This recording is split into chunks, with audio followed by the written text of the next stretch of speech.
जय श्री राधे कृष्ण। दोस्तों, श्री कृष्ण कहते हैं, किसी की सहायता करते समय यह मत सोचिए कि वह भविष्य में आपके काम आएगा। बस सहायता करके भूल जाइए, क्योंकि आशा का भाव ही भविष्य में आपके दुख का कारण बनता है। आप जो भी कर रहे हैं उसे परमात्मा देख रहा है। दूसरे जो कर रहे हैं उसे भी परमात्मा देख रहा है। न किसी को जताएं, न किसी को बताइए। बस अपना विश्वास रखिए कि जब ईश्वर ने उसकी सहायता के लिए आपको भेजा है तो निश्चित ही आपको अवश्य होगी, तो वह किसी न किसी को जरूर भेज देगा। काबू में रखिए प्रार्थना के समय अपने दिल को। काबू में रखिए खाना खाते समय अपने पेट को। काबू में रखिए किसी के घर जाएं तो अपनी आंखों को। काबू में रखिए महफिल में जाएं तो अपनी जुबान को। काबू में रखिए पराया धन देखकर अपने लालच को। भूल जाएं अपनी नेकियों को, भूल जाएं दूसरों की गलतियों को, भूल जाएं अति के कड़वे संस्मरण को। छोड़ दें दूसरों को नीचा दिखाना, छोड़ दें दूसरों के धन की चाह रखना, छोड़ दें दूसरों की चुगली करना, छोड़ दें दूसरों की सफलताओं से दुखी होना, और फिर देखें जीवन कितना आनंदमय हो जाता है। दोस्तों, इस दुनिया में बिना किसी वजह से कुछ भी अच्छा या बुरा नहीं होता। एक समय की बात है, एक गांव में एक गरीब औरत रहती थी। जब उसके एक बच्चा हुआ तो वह पूरी तरह से स्वस्थ था, लेकिन एक बार किसी हादसे की वजह से उस बच्चे की एक उंगली कट गई। वह बहुत दुखी हुई कि मेरे बच्चे के साथ ऐसा क्यों हुआ। वह हमेशा भगवान से शिकायत करती रहती कि मुझे नहीं पता भगवान को मुझसे क्या दुश्मनी है कि उसने मेरे बच्चे की उंगली काट दी। एक दिन अचानक एक दानव उस गांव में एक साधु का भेष रखकर आया। वह अपनी शक्ति बढ़ाने के लिए कई बच्चों की बलि दे चढ़ाता था।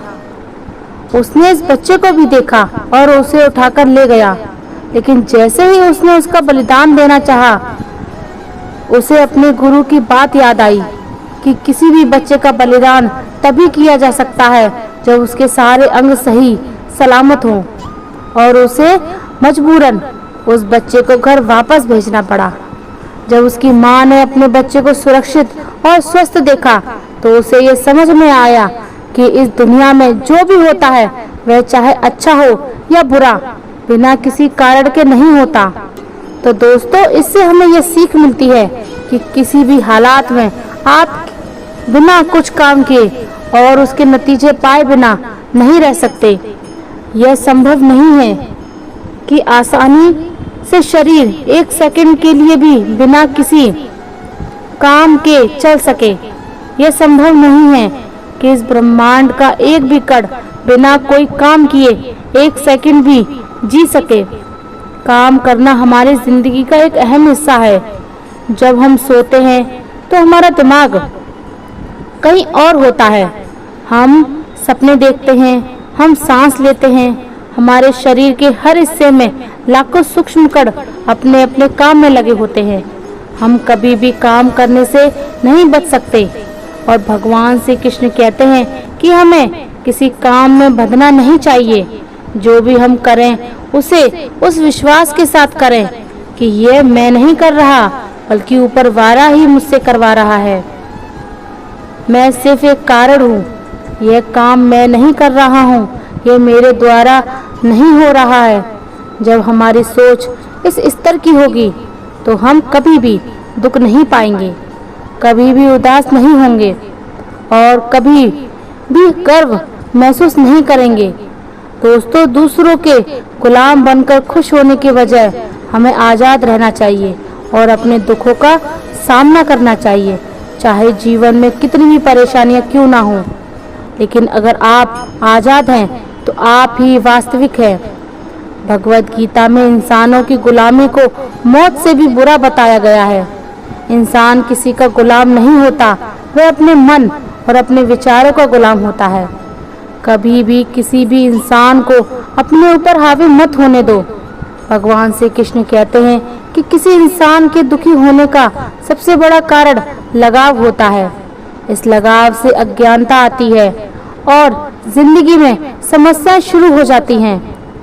महाभारत में धृतराष्ट्र को अपने बेटे दुर्योधन के प्रति इतना लगाव था कि अपने बेटे को गलत काम करने से भी रोक नहीं सके। धृतराष्ट्र को पुत्र मोह की वजह से धर्म अधर्म का ज्ञान ही नहीं हो रहा था। वो पुत्र मोह में कुछ भी नहीं देख पा रहे थे। अंत में सब कुछ बर्बाद हो गया। महाभारत में श्री कृष्ण ने अर्जुन से कहा था कि जब ज्ञान की धारा बहती है तो सबसे पहले मोह को खत्म करती है।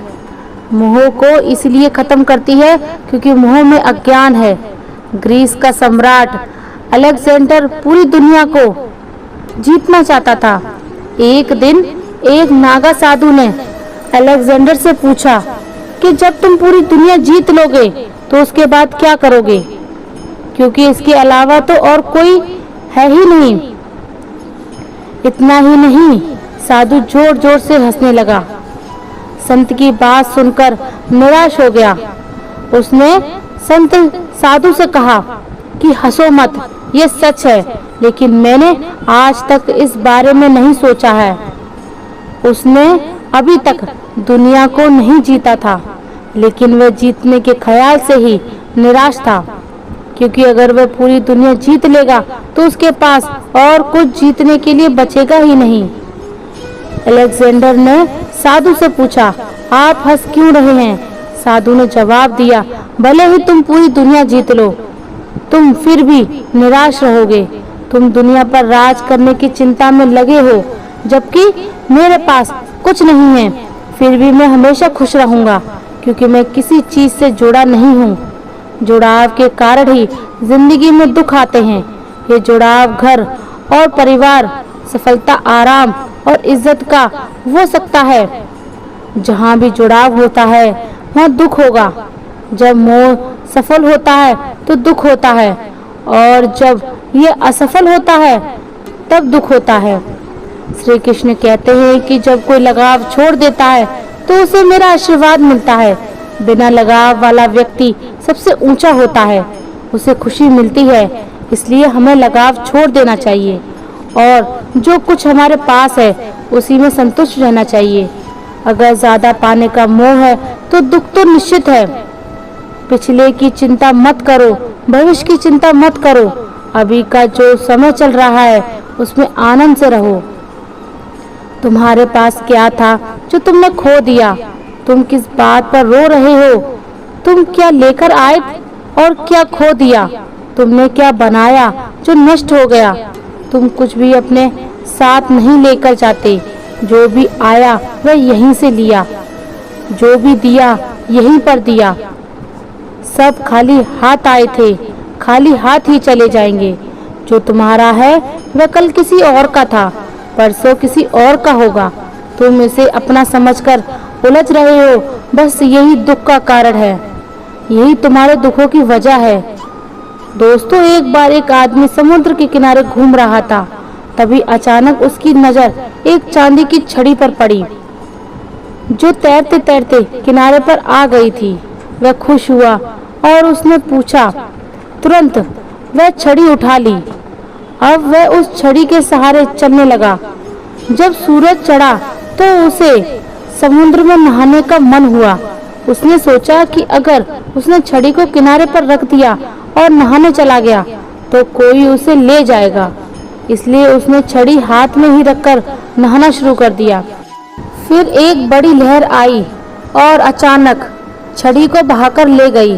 वह आदमी पछताने लगा और किनारे पर उदास होकर बैठ गया। तभी एक साधु दूसरी तरफ से आ रहे थे। उसे उदास देखकर साधु ने पूछा, तुम इतने दुखी क्यों हो? उसने कहा, स्वामी जी, नहाते समय मेरी चांदी की छड़ी समुद्र में बह गई। साधु ने हैरानी से कहा, तुम नहाने के लिए छड़ी लेकर क्यों गए थे? उसने जवाब दिया, अगर मैं उसे किनारे रखकर नहाता तो कोई उसे ले जाता। उसने छड़ी के बारे में साधु को पूरी बात बताई। उस आदमी की बातें सुनकर साधु हंसने लगे और बोले, अगर यह छड़ी तुम्हारी नहीं थी तो फिर किस बात का दुख, किस बात की उदासी।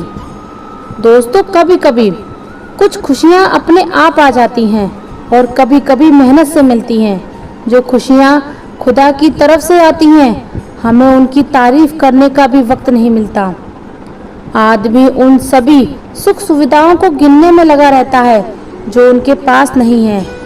आलीशान बंगला, शानदार कार, रुतबा, ताकत आदि, और वह यह भूल जाता है कि एक दिन सब कुछ भुला देना पड़ता है। दोस्तों, जब महाभारत का युद्ध खत्म हुआ तो युधिष्ठिर ने हस्तिनापुर की गद्दी संभाल ली। सब कुछ सामान्य हो रहा था, लेकिन एक दिन वह समय आ गया जो पांडवों में से कोई भी नहीं चाहता था कि भगवान श्री कृष्ण द्वारका लौट जाए। सभी पांडव उदास थे। श्री कृष्ण उन्हें अपने शरीर का एक हिस्सा लगे और उनसे अलग होने के ख्याल से ही वह कांप उठे। लेकिन श्री कृष्ण को जाना था, कोई भी श्री कृष्ण को जाने नहीं देना चाहता था। भगवान कृष्ण भी एक एक करके अपने सारे चाहने वालों से मिले, सबको थोड़ा बहुत उपहार दिया और विदा हो गए। आखिर में उन्होंने पांडवों की माता और उनकी बुआ कुंती से मुलाकात की। भगवान ने कुंती से कहा कि बुआ, मुझसे आज कुछ मांगो, मैं तुम्हें कुछ देना चाहता हूँ। कुंती की आंखों में आंसू थे और उन्होंने रोते हुए कहा, हे श्री कृष्ण, अगर आप कुछ देने वाले हो तो मुझे दुख दो, मुझे बहुत सारा दुख चाहिए। श्री कृष्ण चौंक गए। यह तो आश्चर्य की बात है। श्री कृष्ण ने पूछा, अरे बुआ, तुमको दुख क्यों चाहिए? कुंती ने जवाब दिया, जब जिंदगी में दुख होता है तब मैं तुम्हें याद करती हूँ। मैं तुम्हें हर दिन हर समय याद करती हूँ। खुशी में तो मैं तुम्हें कभी कभी ही याद करती हूँ।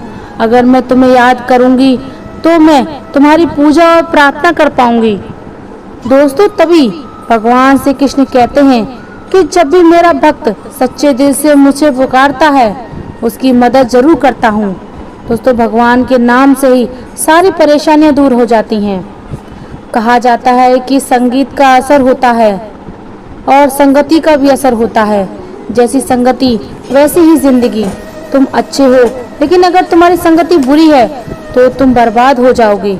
लेकिन अगर तुम बुरे हो और तुम्हारी संगत अच्छे लोगों के साथ है और अगर तुम उनकी बात सुनोगे तो तुम्हारा जीवन जरूर सुधरेगा। कौरवों के पास शकुनी जैसे लोग थे और वो पांडवों के पास श्री कृष्ण थे। अगर तुम्हारे साथ शकुनी मामा जैसे लोग हैं तो तुम्हारा दिमाग काम करना बंद कर देगा।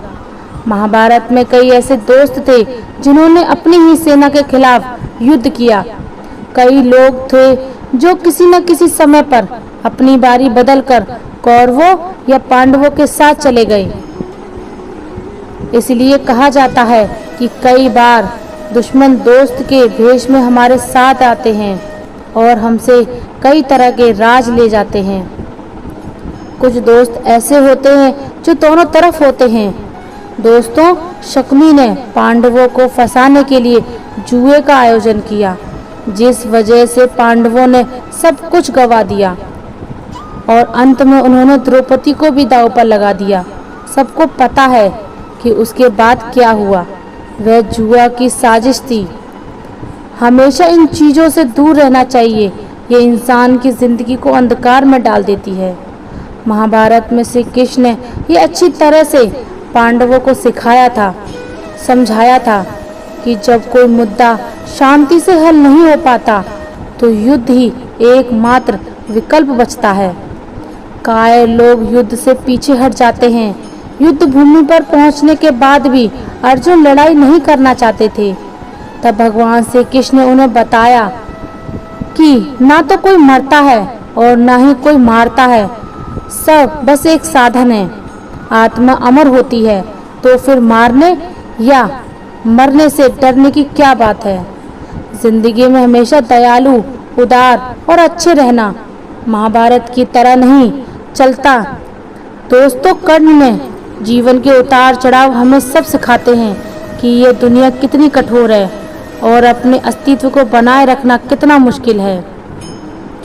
प्रिय दोस्तों, आशा करते हैं अगर आपको हमारा वीडियो अच्छा लगा हो तो कमेंट में ज़रूर बताइए, और अगर आप हमारे चैनल पर नए हैं तो चैनल को सब्सक्राइब कर लीजिए। धन्यवाद। जय श्री राधे कृष्णा।